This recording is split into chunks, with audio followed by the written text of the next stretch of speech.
ये पहला क्वेश्चन हमारा है, देखिए सामने, सम्मिलित कीजिए। राजा राम मोहन राय, विवेकानंद, दयानंद सरस्वती, एम.जी. रनाडे, ये इनके द्वारा जो है कई सारे चीज़ों का स्थापना किया गया। इसे रामकृष्ण मिशन का किसने स्थापना किया, प्रार्थना समाज का, ब्रह्म समाज का, आर्य समाज का। तो ये आपके सामने नीचे ऑप्शन है, ये आपको दिया गया है और ये ऑप्शन के अनुसार आपको ABCD में बताना है कौन सही है। तो बताइए जल्दी से। राजा राम मोहन राय ने जो है, राजा राम मोहन राय ब्रह्म समाज की स्थापना किए थे, मतलब A का 3 हो जाएगा हमारा। जबकि हम अगर बात करें रामकृष्ण आश्रम की, तो विवेकानंद, स्वामी विवेकानंद के जी के द्वारा किया गया था। स्वामी विवेकानंद जी का जो है गुरु कौन थे, ये भी आप बताएं। दयानंद सरस्वती के जी के द्वारा आर्य समाज की स्थापना की गई। M.जी. रनाडे के द्वारा प्रार्थना समाज की स्थापना की गई। तो इसका हमारा राइट आंसर क्या हो जाएगा, C नंबर हो जाएगा। क्या हो जाएगा, C नंबर। चलिए, तो C नंबर हमारा हो जाएगा इसका राइट आंसर। नेक्स्ट क्वेश्चन पर हम लोग आते हैं। निम्नलिखित में से किसे मदर ऑफ इंडियन रिवॉल्यूशन कहा गया? मैडम भीकाजी कामा, एनी बेसेंट, प्रीतिलता वांडेरा, कल्पना दत्त, किसे कहा गया? ये बहुत अच्छा क्वेश्चन है। Indian revolution, mother of Indian revolution, ये मैडम भीकाजी कामा को जो है कहा जाता है। मैडम जी भीकाजी कामा जो है, ये भारतीय मूल के पारसी नागरिक थी, जिन्होंने लंदन, जर्मनी, अमेरिका का भ्रमण कर भारत की स्वतंत्रता के पक्ष में माहौल बनाया और वो जर्मनी के स्टुटगार्ट नगर में 22 अगस्त 1907 को पैदा हुई थी और ये 7वीं अंतर्राष्ट्रीय कांग्रेस का भारत का तिरंगा राष्ट्रध्वज फहराने के लिए भी सुविख्यात है। भीकाजी द्वारा ही लहराए गए झंडे में देश के विभिन्न धर्मों की भावनाओं और संस्कृति को समेटने की कोशिश की गई थी। इसमें इस्लाम, हिंदू, बौद्ध मत सबको प्रदर्शित करने के लिए हरा, पीला, लाल रंग का इस्तेमाल किया गया था। साथ ही उसमें बीच में देवनागरी लिपि में वंदे मातरम लिखा हुआ था। उनके सहयोगी उन्हें भारतीय क्रांति की माता कहते थे। नहीं तो मदर ऑफ इंडियन रिवॉल्यूशन इनको नाम से जाना जाता है, मैडम भीकाजी कामा को। चलिए नेक्स्ट क्वेश्चन की तरफ हम लोग चलते हैं। क्वेश्चन नंबर 3 हमारा है। निम्नलिखित में से क्वेश्चन है, निम्नलिखित में से कौन सा बजट भारत का पहला पेपरलेस बजट प्रस्तुति हुआ? देखिए बहुत अच्छा क्वेश्चन है ये। हमारा पेपरलेस बजट की हम बात कर रहे हैं, तो कौन सा हो जाएगा आप लोग जल्दी से बताएं। हमारा केंद्रीय बजट 21-22 जो हमारा था, वह जो है, नहीं उस समय के जो अभी भी वही हैं केंद्रीय मंत्री में वित्त मंत्री जो निर्मला सीतारमण जी के द्वारा 1 फरवरी 2021 को संसद में केंद्रीय बजट 21 पेश किया गया। और ये कोविड-19 जो है इसका आने के कारण जो है, नहीं बीच में आपका कोविड-19 आया था, आपको मालूम है, पेंडेमिक आया हुआ था, तो उसको भी पृष्ठभूमि को डिजिटल होना ही था, सारी चीज़ें डिजिटल ही हो रहे। तो इस तरीक़ा से भारत का जो है डिजिटलीकरण जो है, पहली प्रस्तुति जो है एक तरीक़ा से पेपरलेस जो है, यह भारत का पहला पेपरलेस बजट था। 21-22 जो हमारा सेशन था, 21-22। चलिए नेक्स्ट क्वेश्चन चलते हैं हम। भारतीय लघु उद्योग का विकास बैंक अधिनियम निम्नलिखित में से किस वर्ष में पारित किया गया? बताएं आप लोग, किस वर्ष में पारित किया गया? तो ये हमारा भारतीय लघु उद्योग, ठीक है, भारतीय लघु उद्योग, ये आपका MSME का आपने नाम सुना होगा, नहीं MSME का जो है गठन, नहीं जो भारत का जो प्रमुख वित्तीय संस्थान है, इसकी स्थापना 2 अप्रैल 1990 को संसद के एक अधिनियम 1989 के तहत की गई थी। इसका सिडबी मुख्यालय, नहीं सिडबी का मुख्यालय लखनऊ उत्तर प्रदेश में स्थित है। इसका उद्देश्य है MSME का ऋण प्रवाह कर सुगम बनाना और मजबूत करना देश को, और वित्तीय और विकासात्मक अंतराल को दूर करना, यह समान गतिविधियों में जो भी लगे हुए हैं। नहीं तो सिडबी भारत का सूक्ष्म, लघु एवं मध्यम उद्योगों के लिए क्षेत्र में जो है यह हमारा जाना जाता है। तो यह हमारा हो जाएगा, नहीं तो D नंबर इसका आंसर हो जाएगा हमारा, D नंबर, ठीक है, ये D नंबर हमारा है। 1989 को जो है पारित किया गया था। चलिए अधोलिखित में से कौन सी जो है ताम्र पापनिक ग्रामीण संस्कृति प्राचीनतम है? अधोलिखित कायाथा संस्कृति, जारुवा संस्कृति, मलावा संस्कृति, आहार संस्कृति। अब इसमें आपको संस्कृति की बात करना, ताम्र पापनिक ग्रामीण संस्कृति की बात की गई है, तो हमारा ये क्या हो जाएगा, पश्चिमी नहीं जो हमारा मध्य प्रदेश का जो क्षेत्र है वहाँ पे मालवा संस्कृति के विकास से पहले भी जो है कायथा संस्कृति का विकास हो चुका था। जो मालवा संस्कृति है यह इसके भी पहले इसका जो है विकास हो चुका था मध्य प्रदेश में, और ये इसका काल जो है 2000 ईसा पूर्व से लेकर 1800 ईसा पूर्व के आसपास है। कायथा संस्कृति जो है नहीं, ये मालवा संस्कृति का था, लेकिन कायथा संस्कृति की बात करें तो 500 ईसा पूर्व के अस्तित्व में रहा था उस समय।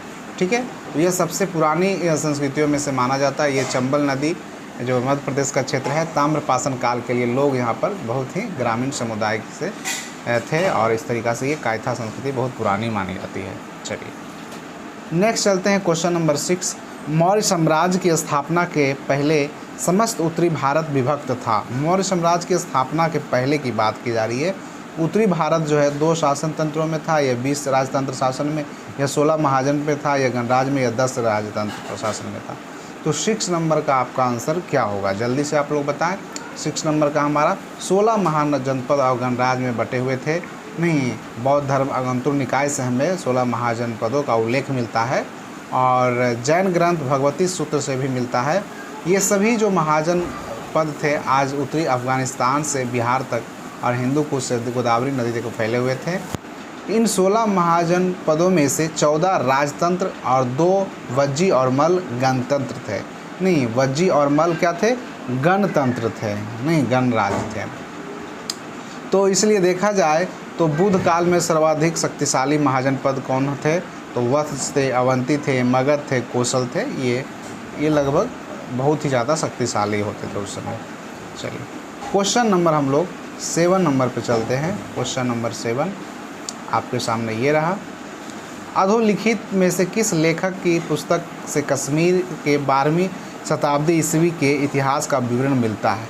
12वीं शताब्दी के इतिहास के विवरण मिलता है, किसके द्वारा जो है मिलता है, कौन ऐसे लेखक है कश्मीर के 12वीं इतिहास के।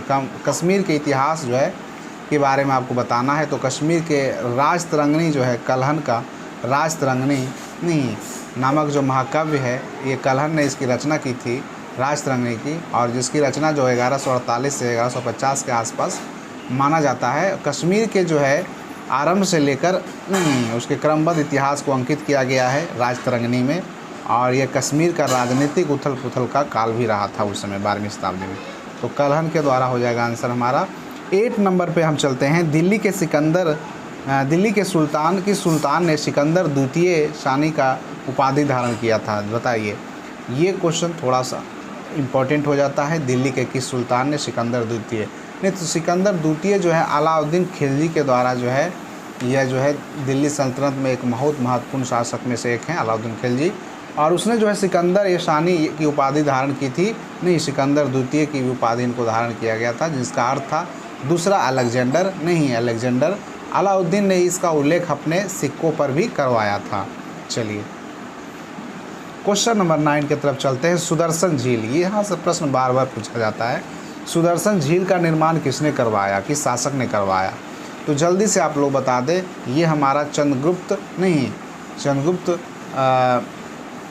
मौर्य वंश के जो संस्थापक थे, चंद्रगुप्त मौर्य के आदेश पर जो है गिरनार में जो है ये करवाया गया था ये सुदर्शन झील का।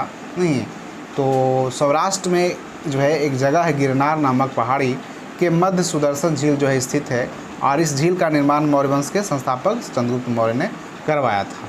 चलिए आगे चलते हैं, आपको मालूम ही है आगे पुष्यभूति वंश जो हमारा है उसकी क्वेश्चन नंबर 10 है। राजवंश वंशावली अधोलिखित किस राजा के नाम से प्रारंभ होती है, क्वेश्चन नंबर 10 हमारा। तो पुष्यभूति राजवंश जो है वह हमारा राजवर्धन शायद क्या पूछ रहा है, हाँ, किस राजा के नाम से प्रारंभ होती है। तो ये हमारा जो है वर्धन वंश की नींव जो है वह 6वीं शताब्दी के प्रारंभ में पुष्यभूति ने थानेश्वर में डाली थी। वर्धन वंश की वंशावली नरवर्धन से आरंभ होकर हर्षवर्धन को समाप्त हो जाती है। तो ये नरवर्धन जो हमारा आंसर हो जाएगा इसमें, नरवर्धन से आरंभ होकर जो है यह हर्षवर्धन पर समाप्त हो जाती है। ठीक है, हर्षवर्धन पर समाप्त हो जाती है। तो आंसर इसका डी हो जाएगा, क्वेश्चन नंबर 11 में हम लोग चलते हैं। निम्नलिखित में से कौन सी गर्म धारा है, नहीं कौन सी गर्म जलधारा है? लेब्राडोर, क्यूरेशिया, कनारी या कुराइल? जल्दी से आप लोग बता दें, वर्ल्ड ज्योग्राफी से क्वेश्चन हमारा है। तो हमारा आंसर जो है क्यूरेशिया जो है जलधारा, ये हमारा जापान की नहीं काली जलधारा है और ये उत्तरी प्रशांत महासागर का एक प्रमुख सागरीय धारा है। क्यूरेशिया जो है एक गर्म जलधारा है और गर्म जलधाराएं मुख्यतः भूमध्य रेखा से ध्रुवों की ओर चलती है, नहीं तो इसलिए क्यूरेशिया हमारा क्या है? गर्म जलधारा है और बाकी क्या है? ठंडी जलधारा है। निम्नलिखित में से कौन सा परिवहन का सबसे सस्ता साधन है? बताइए, सबसे परिवहन का सबसे सस्ता साधन कौन सा है? जल परिवहन, वायु, रेल, सड़क? तो हमें तो लग रहा है ज़्यादा जल ही होगा, नहीं जल ही है और जल ही आंसर इसका होगा। जल परिवहन जो है प्राचीन समय से यातायात का साधन रहा है और यह डीजल व पेट्रोल से तो नहीं, तकनीकी क्षमताओं पर जल परिवहन भी बहुत सुगम और सहज बनाया गया है। दुनिया भर में जितना भी आप देखते हैं अधिकांश व्यापार जो है बड़े बड़े जल परिवहन से ही होता है। चलिए क्वेश्चन नंबर हम लोग 13 पर आते हैं। निम्नलिखित में से कौन सा अपर्दन अभिकर्ता बालुका स्तूपों बालू डिब्बा के निर्माण के लिए उत्तरदायी है? तो क्वेश्चन 13 नंबर है हमारा, बालू डिब्बा का निर्माण के लिए उत्तरदायी है। तो बताइए, नदी, हिमनदी, पवन, भूमिगत जल? तो 13 नंबर का हमारा आंसर हो जाएगा पवन। नहीं, पवन जो है नहीं वह रेतीली प्रदेशों में पवन द्वारा जो है बालू या रेत के निक्षेप से निर्मित टीले या डिब्बे का बालुका स्तूप कहते हैं। इसकी आकृति बालचंद्र के समान होती है। इसकी चौड़ाई लंबाई भी दुगुना लगभग 10 से 12 गुना अधिक पाई जाती है और ये 15 से 20 मीटर के आसपास लंबे होते हैं और ये पवनाभिमुखी ढाल के तरह नहीं एक तरीक़ा से तीव्र होता है और ये मरुस्थलों में रेतीले क्षेत्रों में ये पवन दिशा में अवरोध कर नहीं होता है, उपस्थित होने का रेत का निक्षेप होने लगता है और जो धीरे धीरे बालुका स्तूप का जो है रूप धारण कर लेता है। तो बालुका स्तूप पर्याय समूह में मिलते हैं जिन्हें स्तूप समूह या स्तूप श्रृंखला कहते हैं। चलिए क्वेश्चन नंबर हम लोग 14 पर चलते हैं। निम्नलिखित में से कौन सी पृथ्वी के वायुमंडल में सबसे निचली परत है? तो परत की बात किया जाए, क्षोभमंडल, समताप मंडल, मध्य मंडल? नहीं, तो इसमें आपका आंसर बहुत ही आसान है, यह हमारा क्षोभमंडल स्ट्रेटोस्फीयर नहीं। चलिए क्वेश्चन नंबर 15 की बात कर रहे हैं। निम्नलिखित में से कौन सा ताप व्युत्क्रमण के लिए आदर्श स्थितियां बनाती है? तो जल्दी से आप लोग बता दें, ये हमारा शांत एवं स्थिर वायु जो है बनाती है। चलिए क्वेश्चन नंबर हम लोग 16 पर चल रहे हैं। अब ये हमारा आंसर यहाँ पे आपको दे देना है, नहीं क्वेश्चन नंबर 15 का आंसर हो जाएगा हमारा सी नंबर, केवल बी हो जाएगा। बिहार के किस जिले में तेल्हाड़ कुंड जलप्रपात अवस्थित है? ये बिहार से क्वेश्चन आ गया, बहुत इंपॉर्टेंट है क्योंकि बिहार का एग्ज़ाम, आप टीचर का एग्ज़ाम देंगे तो बिहार से प्रश्न रहेंगे ही। तो तेल्हाड़ कुंड जो है सबसे पहले ये बताइए ये किस जिला में है? सासाराम में, नवादा में, रोहतास में या कैमूर में? तो जल्दी से आप लोग बता दें, ये हमारा कैमूर में है और कैमूर ज़िले के तेल्हाड़ कुंड जलप्रपात जो है यहाँ अवस्थित है और यह प्रपात दुर्गावती नदी के उद्गम के पास रोहतास पठार के पास स्थित है। चलिए तो ये हमारा क्वेश्चन नंबर 17 की तरफ चलते हैं हम लोग। एशिया का सबसे बड़ी और ताज़ा जल वाली गोखुर झील की बात की गई है और बिहार में कौन सी है? बताइए, गोखुर झील बिहार में कौन सी है? नहीं, एशिया की सबसे बड़ी और ताज़ा जल गोखुर झील बिहार में कौन सी है? कनवार झील, कुशेखर झील या अनुपम झील या घोघा झील? जल्दी से बताइए, ये भी बिहार से क्वेश्चन है। तो ये हमारा कनवार झील हो जाएगा। एशिया की सबसे बड़ी और ताज़ा जल जो गोखुर झील बिहार में है वह कांवर है, नहीं इसको कनवार यहाँ दिया है लेकिन कांवर होगा। कांवर झील है जो बिहार के बेगूसराय ज़िले में स्थित है। कहाँ स्थित है? बिहार के बेगूसराय में कांवर झील। ये करंट अफेयर्स में आप लोग पढ़ेंगे और इसे बिहार का एकमात्र और देश का 39वां रामसर आर्द्र स्थल जो है घोषित किया गया है। चलिए क्वेश्चन नंबर 18 पर जाते हैं। बिहार की बाह्य परत कहते हैं, बिहार की कहते हैं पृथ्वी की बाह्य परत कहते हैं। बाह्य परत क्या है पृथ्वी का? हमारा 18 नंबर क्वेश्चन पे हम लोग आते हैं। तो हमारा क्रस्ट होता है, नहीं क्रस्ट मेंटल कोर आप पढ़े होंगे। तो हमारा पृथ्वी का जो बाह्य परत है वो क्या है? क्रस्ट है। क्रस्ट का लंबा चौड़ाई कितना है वो बताएं आप लोग कमेंट में, कितना से कितना किलोमीटर है। तो भूपरपट्टी जो है वह पृथ्वी की औसत गहराई 5 से 70 किलोमीटर है लगभग और यह अवसादी चट्टानों से निर्मित होती है, नहीं और इस परत का संगठन सिलिका नहीं मैग्नीशियम तत्वों से युक्त होता है। क्वेश्चन नंबर 19 की तरफ चलते हैं। गोदावरी नदी कहाँ से निकलती है? अमरकंटक से, नासिक से, महाबलेश्वर से? तो जल्दी से आप लोग बता दें, गोदावरी नदी जो हमारा वो कहाँ से निकलती है? वो हमारा नासिक से निकलती है गोदावरी दक्षिण भारत की जो है प्रमुख एक नदी है और यह नदी दूसरी प्रायद्वीपीय नदियों में सबसे बड़ी नदी है। इसे दक्षिण का जो है गंगा कहा जाता है गोदावरी नदी को, और इसकी उत्पत्ति महाराष्ट्र में नासिक ज़िले के स्थित पश्चिमी घाट से त्र्यंबक पहाड़ी से हुई है और इसकी लंबाई प्रायः 1465 किलोमीटर टोटल है। चलिए क्वेश्चन नंबर 20 की तरफ चलते हैं हम लोग हैं। स्वेज नहर जोड़ती है, बहुत इंपॉर्टेंट क्वेश्चन है ये। कई बार विवादों में भी रहा स्वेज नहर को लेके। नहीं, स्वेज नहर में एक जहाज़ भी फंस गया था, तो आपको मालूम होगा स्वेज नहर जो है लाल सागर और किन दो सागरों के बीच है? भूमध्य सागर। नहीं, तो लाल सागर और भूमध्य सागर। तो भूमध्य सागर, हाँ ये रहा, भूमध्य सागर और लाल सागर। आंसर हमारा बी हो जाएगा। किन दो सागरों को जोड़ती है? नहीं, स्वेज नहर जो है लाल सागर और भूमध्य सागर को संबद्ध करने वाली एक नहर है। 1858 में इसका जो है फ्रांसीसी इंजीनियर फर्डिनेंड ने इसकी देखरेख में स्वेज नहर का निर्माण शुरू किया था और 10 वर्षों में जाकर बनकर तैयार हुआ था। समय लगा था। लगभग यह 168 किलोमीटर लंबी है और 60 मीटर चौड़ी लगभग है और 16.5 मीटर गहरी है। और सन 1869 में, नहीं 60 में, 58 में स्टार्टिंग हुआ, 10 वर्ष लग गया और 1869 में यह नहर जो है यातायात के लिए खोल दी गई। काफ़ी फेमस है ये जगह। निम्नलिखित में से क्वेश्चन नंबर 21 के तरफ आते हम लोग हैं और 21 हमारा क्वेश्चन काफ़ी इंपॉर्टेंट होने वाला है। निम्नलिखित में से कौन सा संविधान के 73वें संशोधन में सम्मिलित है? जिला पंचायत, क्षेत्र पंचायत, ग्राम पंचायत, नगर निगम। तो जल्दी से आप लोग बताएं। हमारा ये क्वेश्चन नंबर 21, ये भारत का संविधान जो 73वां संविधान संशोधन हुआ 1993 में हुआ, नहीं 1993 में हमारा हुआ, जिसमें जिला पंचायत की बात की गई। नहीं, एक गांव अथवा गांवों के समूह ग्राम सभा स्थापित करना था। गांव स्तर पर, ग्रामीण पंचायत स्तर पर जो है किया गया गठन। नहीं, तो इसलिए ये हमारा आंसर हो गया। चलिए 22 नंबर की तरफ चलते हैं। क्वेश्चन नंबर 22 नंबर, भारत संविधान के अनुसार निम्न में से किसे अवशिष्ट शक्तियाँ प्रदान की गई? बताइए, भारतीय संविधान के अनुसार सबसे अवशिष्ट शक्तियाँ किसे प्रदान की गई? तो हमारा क्या हो जाएगा? अवशिष्ट शक्तियाँ क्या होता है और जिसका वर्णन संविधान के 9वीं अनुसूची में नहीं किया गया है। भारतीय संविधान में कनाडा के संविधान के अनुसार यह शक्ति केंद्र को प्रदान की गई है, जबकि अमेरिकी संविधान में यह शक्ति राज्य को प्रदान की गई थी। तो भारत में सबसे ज़्यादा शक्ति किसे अवशिष्ट शक्तियाँ प्राप्त है? केंद्र को है।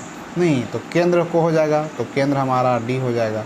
तो इस तरीक़ा से हमने 22 क्वेश्चन का सेट लेके आपके सामने आया।